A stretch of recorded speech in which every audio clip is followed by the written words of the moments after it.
சாயந்தரம் 10 மணி ஆயிரு. சரி, அதுல 10 மணிக்கு வேலைக்கு போறீங்க, அரை மணி நேரம் எங்களுக்காண்டி ஒதுக்கு. 7 மணிலிருந்து 7:30 வரைக்கும் வா அப்படின்னு அவங்களை கூட்டிட்டு வந்து அடுத்த மாதிரி ஜாயின் பண்ணு. நாம சொல்லித்தர முடியாது மார்க்கத்தை, தயாரா இருக்கிறாங்க, அடுத்து இருக்கிறாங்க, இந்த மாதிரி அடுத்த மாதிரி ஜாயின் பண்ணி விட்டுறணும். இந்த அரை மணி நேரத்துல போய் குர்ஆன் ஓதுறது.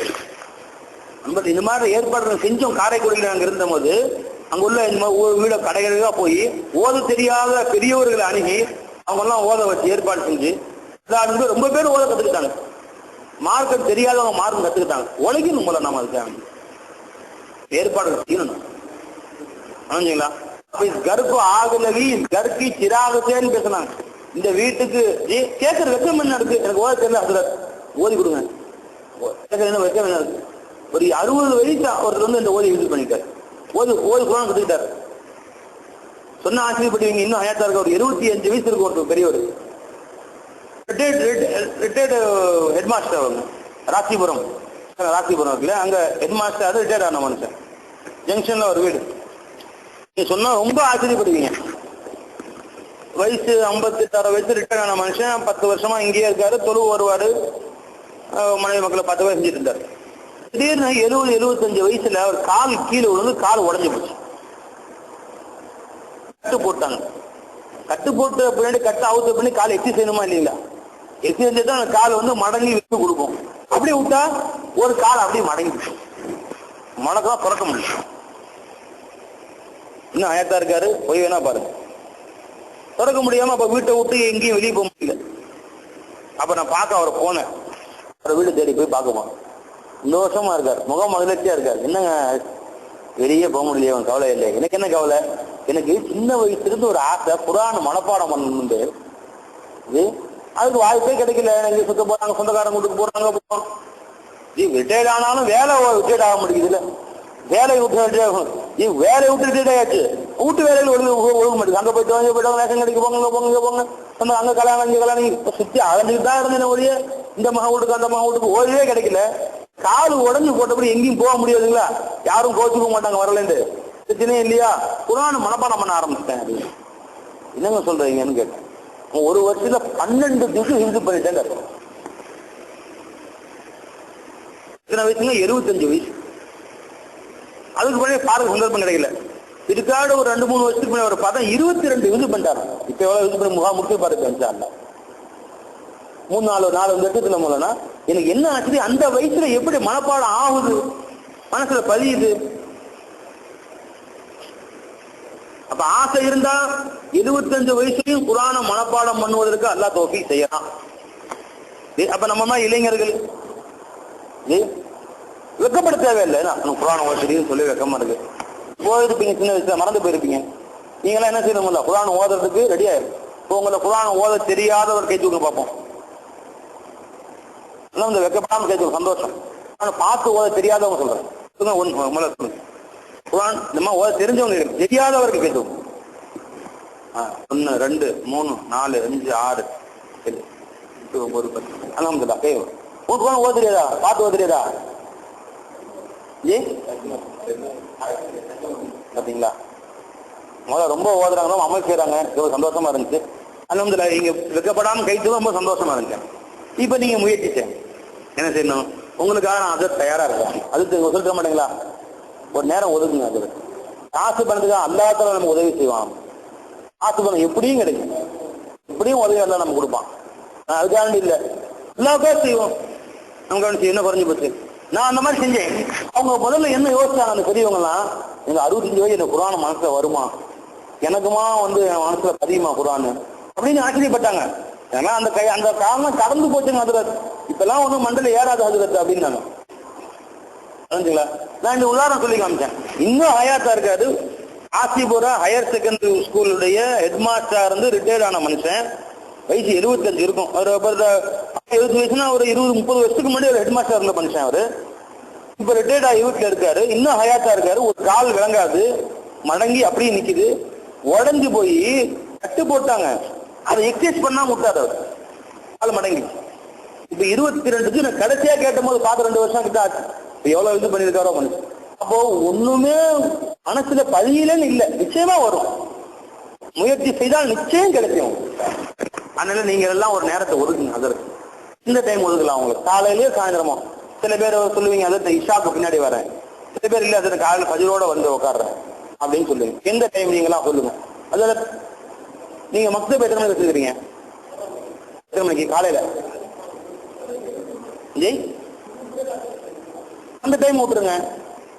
அந்த டைம் பிள்ளைங்க வருவாங்க இல்லையா, பிள்ளைங்களோட சேர்ந்து உட்காரக்கூடாது. இவங்க பெரியவங்களை அவங்க கூட அது இது கண்ணி இருக்கு, நம்ம ரூம்லேயே வச்சுக்கோங்க. இந்த 10 பேருக்கு நீங்க ஓதி கொடுக்கணும். இதை விட பெரிய சந்தோஷம் இல்லை. அவங்க குர்ஆன் ஓதிட்டாங்க, ஒருத்தர் குர்ஆன் ஓத நம்ம சொல்லி கொடுத்துடலாம். ஹதீஸ்ல வருது, லை யஹ்தி அல்லாஹு பிக கல்பன் வாஹிதன், உன்னை கொண்டு ஒரே ஒரு கல்புக்கு அல்லாஹ் ஹிதாயத் செஞ்சு விட்டால் ஐருல்லக மின துனியா வ மா ஃபியா, இந்த துனியாவை விட துனியாவுள்ள எல்லா வஸ்துக்களை விட மேலானதுன்றார். புரிஞ்சுங்களா? இந்த 10 பேருக்கு நீங்க பொறுப்பேற்றுறீங்களா? ஏதோ ஒரு டைம் அவங்களுக்கு டைம் கேட்டுங்க. தெரியுமா? இஷாவை தொழுதுட்டு நீங்க அசருக்கு பண்ணி மக்கள் பண்றீங்க இல்ல, அப்பதான் படுக்கிற டைம் இது தொந்தரவு பண்ண நினைக்கக்கூடாது. புரிஞ்சுங்களா? இஷா 8 மணிக்கு 8:15 முடியுதுங்களா? 8:15 to 8:30, அரை மணி நேரம் போதும். இஷா கொஞ்சம் ஆரம்பிச்சுங்க. உங்களுக்கே ஆச்சரியப்படுவாங்க. இன்ஷா அல்லாஹ் இந்த ரமலான் ஆச்சுங்களா, அடுத்த ரமலானுக்குள்ள பாருங்க எல்லாம் குர்ஆன் ஓதுவோம், எல்லாரும் பார்த்து குர்ஆன் ஓதுவோம். நீங்க முயற்சி செய்வீங்களா? இன்ஷா அல்லாஹ் டைம் ஒதுக்குவீங்களா? எப்ப இந்த டைம் ஒதுக்குவீங்க? என்ன இஷா வச்சுக்கலாம் வந்து மாஷா அல்லாஹ் அல்ஹம்துலில்லாஹ். நீங்க பாருங்க ஹஜ்ரத் எல்லாரும் வரேங்கிறாங்க. எனக்கு என்ன ஆச்சரியம், சில பேர் வந்து குர்ஆன் ஓதலைன்னு சொல்லி இவ்வளவு வயசாக குர்ஆன் ஓதலைன்னு இத்தனை பேருக்கு முன்னாடி சொல்ல வெக்கமா இருக்கேன்னு கை தூக்க மாட்டாங்க. இப்போ இந்த மஹல்ல ரொம்ப சந்தோஷமா இருக்கு, ஆனந்தமா இருக்கு. அப்ப அவங்களுக்கு ஆசை இருக்க போய் தான் கை தூக்குறாங்க. குர்ஆன் ஓதணுங்கிற ஒரு உணர்வு இருக்கு, அந்த ஆசை இருக்க போய் தான் இத்தனை பேருக்கு முன்னாடி கை தூக்க அவங்க சொல்றாங்க. புரிஞ்சுங்களா? அல்ஹம்துலில்லாஹ். ரொம்ப தீன கத்துக்கு வெட்கமே படக்கூடாது. இந்த கேள்விப்பட்டிருப்பீங்க நெப்போலியன் போனபர்ட் அப்படின்னு சொல்லி.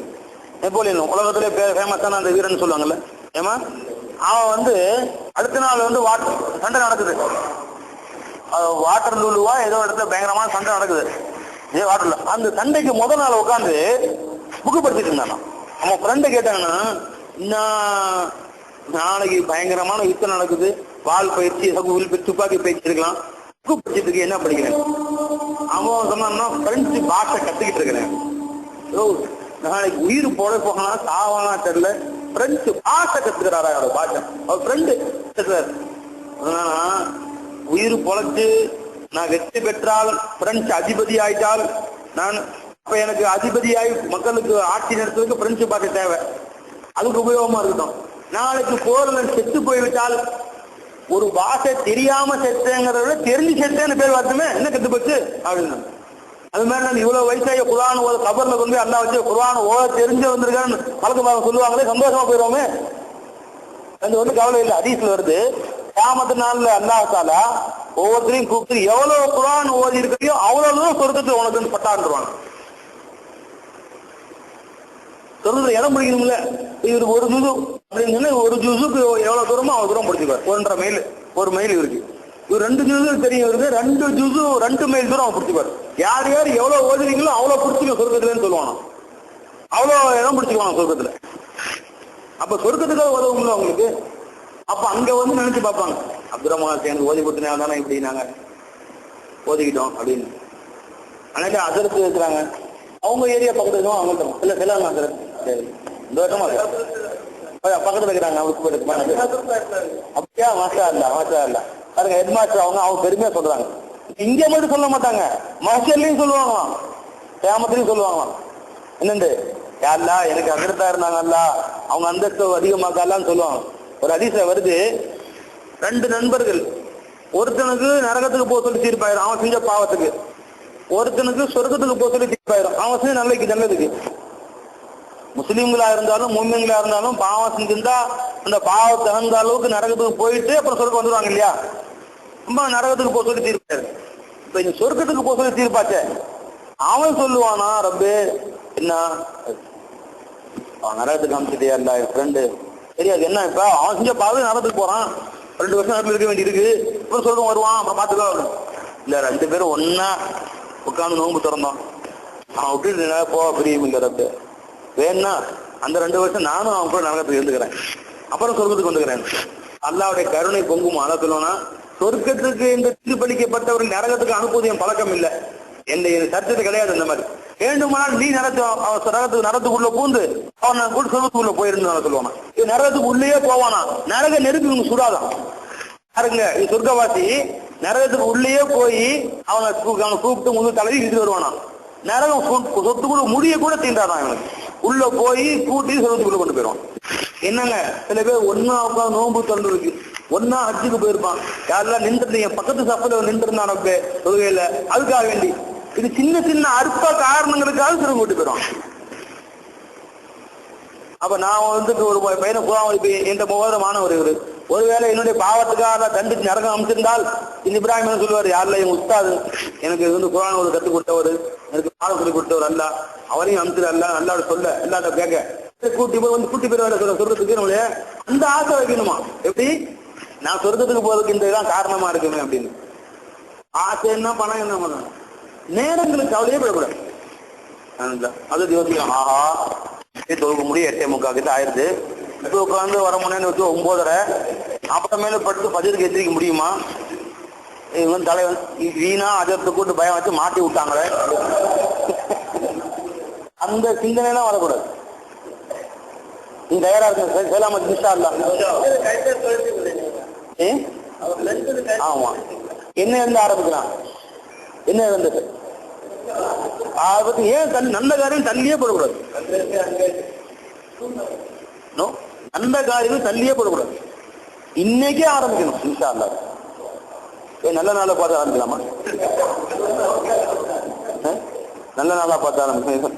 வியாதி வந்துருச்சு, டாக்டர் போய் மாத்திரை வந்து கொடுத்தாரு, சளி கொடுத்து ஆபத்தில் டாக்டர் கொண்டு போனோம், ஊசி இன்ஜெக்ஷன் வச்சுட்டு டாக்டர் நல்ல நேரமா பார்த்து போடுங்க, இந்த நாளை மறுநாள் சுவாதி அந்த மாதிரி நல்ல நேரமா பார்த்து மாத்திரை சாப்பிடாம கேட்போம். அப்பவே 2 உள்ள போட்டுருவாங்களா.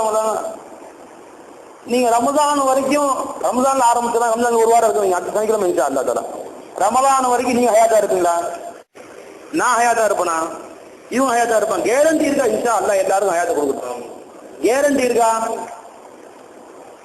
ஏன் வேணா தள்ளி போடணும், இன்னைக்கு இன்ஷால ஆரம்பிச்சோம், எல்லாரும் தயாரா இலக்கார இன்ஷா அல்லாஹ் தஆலா வேற போல ஒண்ணு கேது, எல்லாரும் தயாரா இருக்காங்க. இஷா தொழுது முடிச்சதோட கிதாப் இருக்குல்ல, அவங்க புது கிதாப் இருக்கு. ஆனா உங்கள்கிட்ட வாக்குறுதி வாங்கி, என்ன வாக்குறுதி, இப்ப சொன்ன பயான் கேட்ட ஆசையில 10 பேர் கை தூக்குறீங்க, அல்ஹம்துலில்லாஹ். நீங்க உடனே 10 பேர் முதல்ல வர்றது, அடுத்த நாள் 9 பேர் வர்றது, கேட்டா முக்கியமான கல்யாணம் நடக்குது, 8 பேர் வர்றது, அப்புறம் 7 பேர் ஆகும், அப்புறம் 2 பேர் ஆகும், கடைசி ஒருத்தர் வருவாரு, அதற்கு சங்கடமா போற, என்னடா இது ஒரு ஆளை தோல் தர வேண்டியிருக்கு, அப்புறம் அவர் நிப்பாட்டிடுவாங்க. இப்படி செய்யக்கூடாது. எப்படி ஆகணும், நீங்க 10 பேரும் ஓதுறத பார்த்துட்டு நீங்க போய் உங்க தம்பிட்டு சொல்றீங்க, உங்க பக்கத்து கடைக்காரர் சொல்றீங்க, ஓத தெரியலையா வாப்பா அதற்கு இருக்காங்க, நீங்க 10, 12 ஆகணும், 15 ஆகணும், 20 ஆகணும், கடைசியில் அதற்கு 2 பேர் உற்சாக போடணும், அந்த மாதிரி கூப்பிடணும். நீங்க ஒரு நாள் கூட பிந்த கூடாது. சரி என்னைக்காவது லேட்டா போட்டு சாப்பாடை பிந்தணுமா, நாஸ்தா அதுக்கப்புறம் 8 மணி சரி 9ஆவது 9:30ஆவது 10 மணி 10:30 வழி பிந்துருது. அதுதான் அவசரமா வெளியூர் மெட்ராஸ் போனா கூட வழியில 2 வாழைப்பழத்தை பிச்சு, 2 சமோசாவை பிச்சு, 2 வடையை பிச்சு, 2 டீயை குடிச்சுக்கிறது காலையில் நாசா சாப்பிடாம போச்சுங்க. அப்புறம் 2 சமோசா, 2 வாழைப்பழம், 2 பஜ்ஜி, அது 2 நாசா வச்சு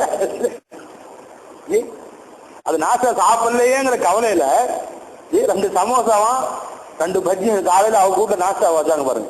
தமிழ்நாட்டிலே பார்த்தா அந்த மாதிரி வடைய சத்தேர் மூலம் அவங்க உள்ள போய் நாஸ்தா கொடுத்தாங்க காலையில. இத்தனை பெரிய வடை, உளுந்து வடை, இத்தனை பெரிய வடை பாத்துங்களா, நீங்க பாத்துங்களா? தமிழ்நாடு எங்க பிடிச்சாங்கன்னு தெரியல, தமிழ்நாட்டு அந்த வடையை பார்த்து இல்லைங்க.